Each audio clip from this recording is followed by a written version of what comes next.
This is a modulator from R.J. Martin. Basically it's here to give you something to look at while I give relatively short commentary or perspective on a recent event which is unfortunately all too common in the knife industry. There's a tremendous amount of hype and misinformation that exists, and like all hype and misinformation, the only reason that it can exist is because lack of accessibility for the real information and lack of ability to engage on the hype and misinformation due to censorship. I have extremely strong opinions on this matter. Extremely strong opinions. And I have zero tolerance in support of individuals who engage in censorship, which acts to suppress information and increase or promote hype and misinformation, even if indirectly. And an example of this is in a very recent video that Ken Schwartz put up, where he attended a Bark River grind-in. I made a comment, was there any concern about the amount of heat being generated and the violent water quenching the blades were being subject to? And I'll link the video down in the description.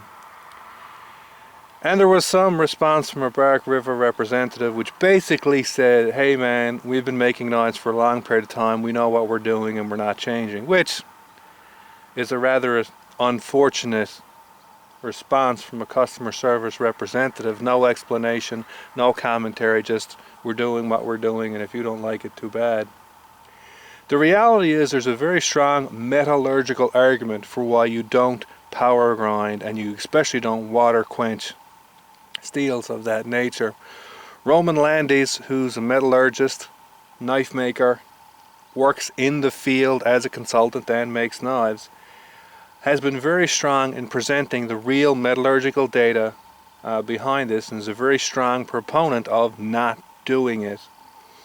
Very recently, more and more people are starting to see the serious degradation from power grinding, especially in regards to sharpening, and they're seeing dramatic improvements in the durability, edge holding, and sharpness of knives after all that initial material has been ground away and they get up higher on the blades where the edge hasn't been damaged. I also made a point in the video that in response to the Bark River rep that their knives consistently demonstrate the exact type of defects that you would expect from overheating and water quenching, which is that it severely reduces the strength of the steel, leading to premature rolling, and it severely embrittles the steel, leading to premature and explosive and dramatic failure. All of which they have seen to dramatic effect. Some of the most extreme are knives that even get visibly damaged trying to slice through a chopstick, and large survival and bushcraft knives which experience blowouts in the primary grind doing what should be, or what is considered by most to be rather minor work. Now,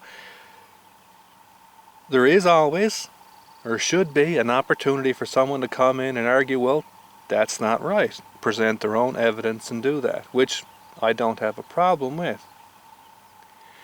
Ken and I started to have a dialogue on that.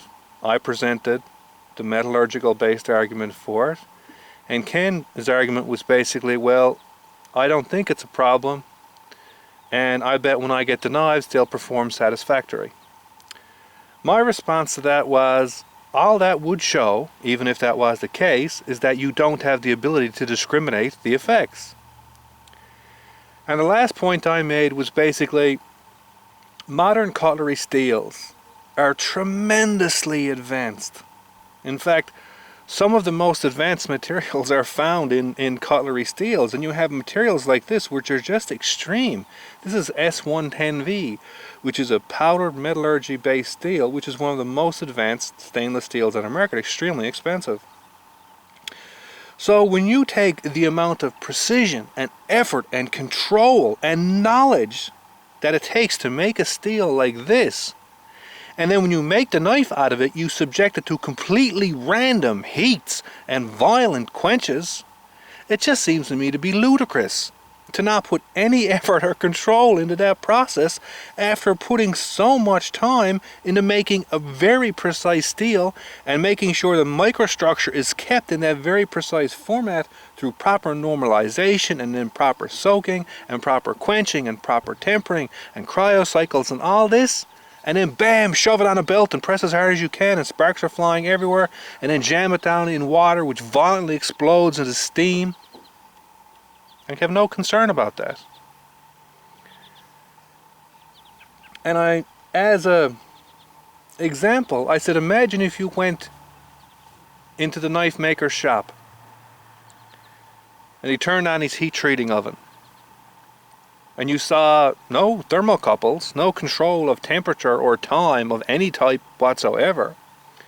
And he put in a steel like this, which again has very precise requirements on the soak temperature, on the soak time, on the ramping scales, on the equalization amounts.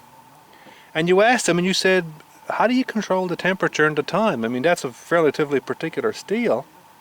And the knife maker said, no, I don't worry about any of that. I put my hand on the outside of the oven and I can tell when it's, reached a good heat. I just look inside the oven and I can tell, when the knife looks right. I know it's soaked properly. Can you make a knife like that? Yeah, sure, probably. Would any sane person argue that that's a sensible way to process that steel? No! Everyone would look at that and say, that's really silly. Is this a satire of some format? And again, if you want to argue or discuss that, by all means do so. But there was no argument. There was no discussion. Comments on the video were disabled, which means all the arguments essentially are deleted. And my perspective is basically this: if people had commented on the video in a positive manner, if they had appreciated skill or effort or control about the way the knives were being made, would it be locked down? No. It was locked down because the comments were criticism. If you didn't want to respond to the criticism, don't respond to the criticism. Just let it hang there and be not responded to. But it's all deleted. And again, I have very strong opinions on suppression of information and anything that promotes hype and misinformation, even if it's indirect. Which is why I will never purchase another product from Ken Schwartz, which is unfortunate because I actually kind of like the guy. And what's even more unfortunate is that I have a number of diamond and cubic boron nitride sprays that I recently purchased, that I've been getting some rather interesting results with, that I was looking forward to doing more experimentation on in the future. But in no way, shape or form am I promoting with, being associated with individuals who, like I said, take that approach. If you don't want to engage in a dialogue, you could have simply came on and politely said, hey man, appreciate the arguments, please take them elsewhere, this is not what I want to be discussing. That's fine. But essentially delete all the comments, delete all the arguments simply because they're negative.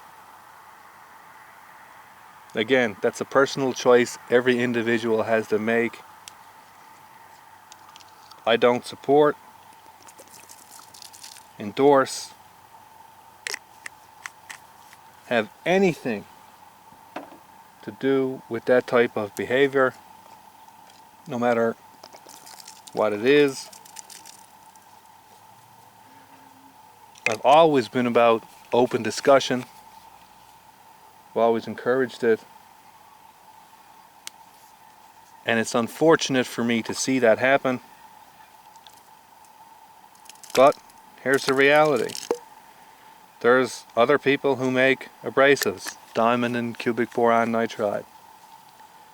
There's other people that make sharpening stones. And here's two, again, that I got from Ken, or through Ken, or associated with Ken. Very nice stones. But there's other people who make sharpening stones. There's other people who make quality abrasives. And as I said again, I have extremely strong opinions on censorship, especially when it comes to anything that promotes hype and misinformation. If someone comes in and they start using derogatory terms, racial slurs, ethnic slurs, yeah, I can see you saying, deleting those comments. I can see you blocking those people. That's not an information content issue. That's a type of information issue. There's a line. People have to draw it. That's where I draw mine. And I think it's a very clear distinction between saying to someone, I don't want an ethnic or racial slur on my channel, and saying to someone, I don't want to see you post a well-formed criticism of an argument against something that I or someone else has said on my channel. I believe that line is exceptionally clear. I believe any rational person can easily and immediately see it. Just like I believe anyone who's even moderately informed about knives can look at this, handle it for just a few minutes, and realize that the maker is based in performance, is based on reality. Just like this from Mike Gavko. And one of the things that I noticed almost immediately about this knife was the ergonomics of the handle. Really surprising how comfortable that it was, how functional that it was, because I normally don't like index finger choils. But Mike has put a tremendous amount of effort into the functional side of his knives, and you can see that from his YouTube videos. There's lots of people out there, there's lots of makers out there. I choose to support makers like this, and I choose to support people who sell their products. But as I said, that's a line everyone has to draw.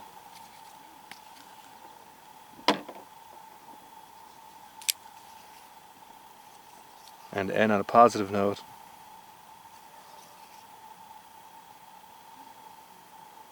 really impressive knife,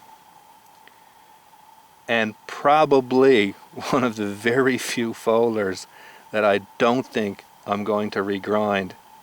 And the only modification that I'm going to make is either sharpen this all the way back, because right now about 3/8 of the edge are not sharpened. Possibly put a sharpening notch or choil in there, not 100%. And I may take this jimping right off, or possibly enhance it a little bit, because as right now it basically only has essentially indexing. You know your thumb is on it. It doesn't actually provide any traction control. We'll see anyway.